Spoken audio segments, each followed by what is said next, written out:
I'm going to go out to the annotation ribbon because dimensions are 2D pieces of information. They're not being built, so they're annotations now. I'm going to go to the aligned dimension tool because that is how dimensions are done inside of Revit based off of parallel lines. I want to show the overall dimension of this space, especially if I'm not using my grid lines. I'm going to click, and I want to do from face to face. So the way you do face to face, there's a couple different ways that you could do this. You can either put your mouse on top of that line for that view and use the tab key, or if you're going to do this for a lot of them, you can come up here that says wall center lines inside of your design options toolbar and change it to wall faces, and now it automatically recognizes it. And it actually has some other options there, just so you can see them here. Center of core, faces of core. There's more options as well. But we're going to keep wall faces. I'm going to click from this wall, and I'm going to go to that wall. And now I'm going to place my dimension. I'm going to do the same thing on the side. I'm going to go from the face of that wall to the face of this wall. Now this one you might have to zoom in a little bit because it's a little bit different, because you got a door right here that's kind of in the way. So I want to make sure I'm getting the wall and not the door. And remember, pay attention to your status bar down here at the bottom. It'll tell you which ones those are. I'm going to click and I want to place. Let's say, for instance, the next one over, I want to do whatever the intersecting walls are and give you those dimensions really quick. Here's how you do it. Skip twice to get out of the command. Go back up to aligned dimensions. But this time, inside of your design options toolbar, go to where it says individual references and click entire walls. Now, inside of here, we got to do one more thing. We're going to go to options. That's going to bring up a dialog box. It is going to ask, well, okay, but what are we dimensioning? We want to tell it that we want to do intersecting walls. So we're going to click intersecting walls and we're going to tell it okay. Right now it's set to wall faces. You may not want wall faces this time. Let's say maybe you want the center of the stud. So you can click wall faces. You can either tell it that you want it to do wall center lines because these walls that we have used have got an even number of layers on each side of the stud. Or if you want to make sure, just in case maybe you have double layer one side versus another and you're actually getting the center of the stud, you click on center of core.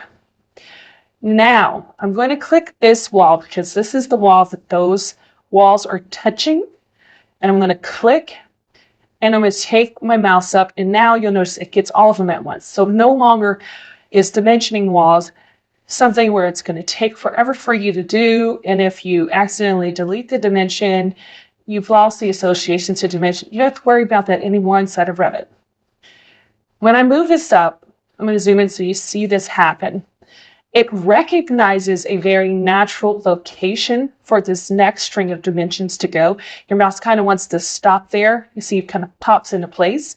You can put it off, but it's set it up where it can automatically clean it up and do it for you easily, so you don't have to sit there and have guides for your dimensions anymore on the outside of your walls. So now I'm going to click.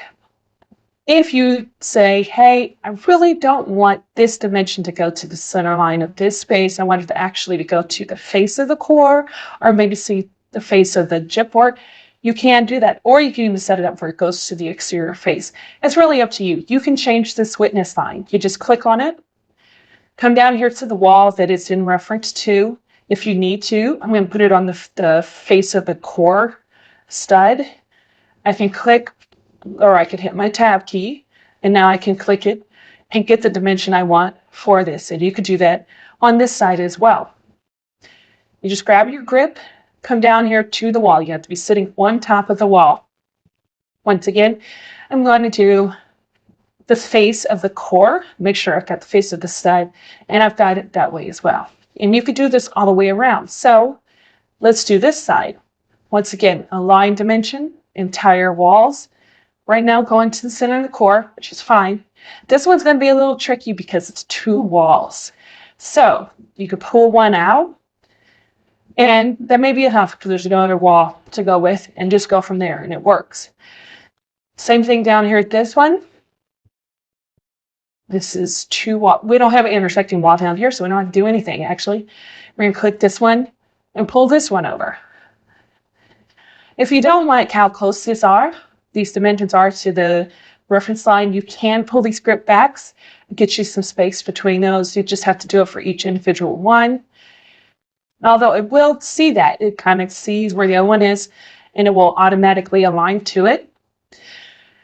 You also want to pay attention to a few things that Revit does. It's a little goofy, like this 0, 0 dimension. If you don't want it in here, you can do the edit weakness line, and you can come down here, you click the blue line, and it takes it off, and now you have a more true dimension here. Just come back up to the dimension line and click, and it sets that in place. So you do have to pay attention and watch out for those rogue dimensions that sometimes show up that you don't necessarily need, but that has to do with maybe how you modeled your space. We can also make this work for openings inside of the wall as well. So I'm going to go back up to my line dimensions. I'm going to come down here to pick entire wall, so I'm going to make sure that's selected. I'm going to come back here to options, and this time I'm going to tell it openings. I'm going to uncheck intersecting walls, and you can either tell it to do the centers of each openings, or you can tell it to do the widths. I'm going to change it to do the widths of those. I'm going to tell it OK, and on every wall where I have an opening, which is my doors and my windows, I'm going to click, and now I have that dimension to work with. And once again, it's showing right where that natural stop is for each one of those, and it puts those in. So let's go ahead and let's do this all the way around as well. We'll do it here. And we can even line up next to that one and do it here. If you're looking at this and you're going, oh, this is really messy and it's getting kind of a lot of information on here, I don't want to see out with this, there is a way you can clean up your dimensions. I'm going to actually click, and I'm going to pull this up. That's all you do. You just pull it up. Same thing here. Click. It still recognizes that natural point. Click in here. And we get off of things like that. Let's say you don't want your trailing zeros. This one has a lot of trailing zeros in it. I'm going to pull this over a little bit so we can see it. Same thing here. There we go. You can clean up how this reads. So what you do is you click on your dimension string. You come over here to your type properties box, and this is a type of dimension. So remember, everything is a type of something. We're going to go to edit type. We're going to go into, now we're inside of the type properties for this linear 3/32 of an inch aerial dimension. I'm going to scroll down to my units format. I'm going to click. Right now it has a default. We're going to go away from the project settings. A lot of times you don't want to change the project settings because you might want to not lose some of your tolerances that you have in your project. So right now you just uncheck it, and now this dimension line itself, or this dimension style, is going to have its own formatting. So there's a few things you could do here. You could keep the units as they are, feet in fractional inches, which is probably fine. You can change your rounding. Maybe you don't want to go all the way down to the smallest 32nd of a dimension. Maybe you only want to go to a quarter. You can change that here.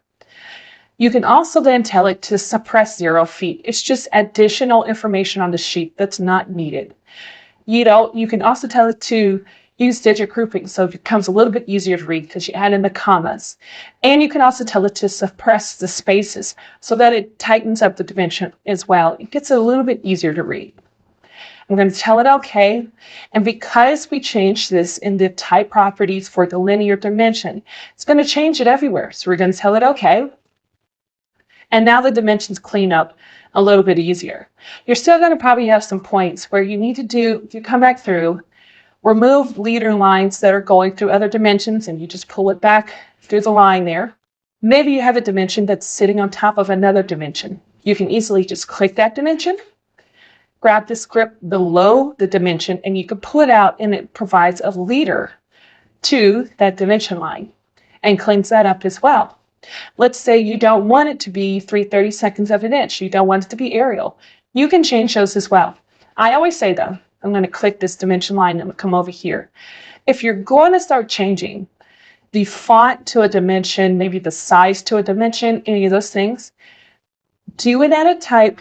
You're going to want to do a duplicate of the dimension style, and then you're going to call it what it is, and I'm going to change this to Arial Narrow. Arial Narrow gives us a little bit more space to work with. It squeezes up the text a little bit more. And then you can come down here to the text font Arial Narrow and then scroll down to that right there. And that is in as well. You can change your dimension font to whatever you want as long as it is an object type font. I can change my width factor, get a little bit more in. The width factor in Revit is not the same as in other programs, so just be mindful of that. 0.80 is a pretty good width factor that squeezes up a little bit more and is still easier to read. And I'm going to tell us OK as well. And now I really can get a smaller pieces of information inside of my file and read it a little bit more. And you can see the difference between these two. This is the Arial Narrow dimension string. This is the regular Arial dimension string. So you can save quite a bit of space by using that one as well. So just be mindful of that. This is a good one to change it to. We'll go back and we'll go and change this. So now it's one of your dimension styles. And I'm going to click and change that. And that cleans that up a little bit for each one of these. This one is doing something where, because this is a skylight that's next to the opening, it's giving me all of these. If you don't necessarily want to show all of that, you could say edit witness line, and you could take these out, look for the blue lines, and now that's a little bit cleaner when it comes to how that is showing as well. So get rid of this there because we don't want that. And that cleans up. It's just two different dimension strings, so that's why we're getting that line there. If we don't want that, edit witness line and take it out. And that cleans that up.